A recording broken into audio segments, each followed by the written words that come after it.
I hope that your journey through Advent has been inspired by the variety of thoughts that have been shared over this past 24 days.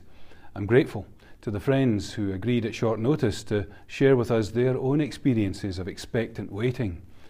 There was a common theme in these Advent reflections, a common narrative about God breaking through the ordinary to become God with us. Now, Christmas Day is upon us, and I hope that in one way or another, today or in the days to follow, you will find that God is with you. This time of the year can be so busy that there's no time to make space for ourselves or for God. This time of the year can be so lonely that there's no sense of anyone being there for us, never mind the presence of God. But remember the power of the first Christmas. Bethlehem at fever pitch, busier than it had ever been, but God breaks through to become the centre of the scene.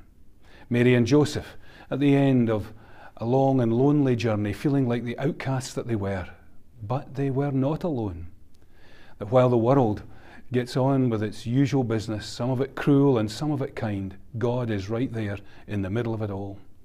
I hope that whatever this Christmas season is to you, that God will break through and God's presence will be real to you. 100 Christmases ago, in the most appalling conditions, it was the Christmas story that had the power to punch a hole in the battle between the warring sides on the Western Front. Men climbed out of their trenches, shared their tobacco and chocolate cake and kicked a football in a muddy field, because even in these awful conditions, and even if the day after hostilities would be re-engaged, God could not be excluded. This Christmas, it's my prayer that the God who cannot be excluded will break through into your busyness or into your loneliness.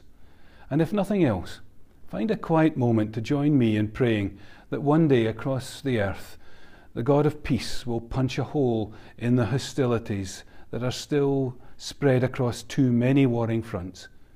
When you take the time to do that, that's when you will find God breaking through into your world.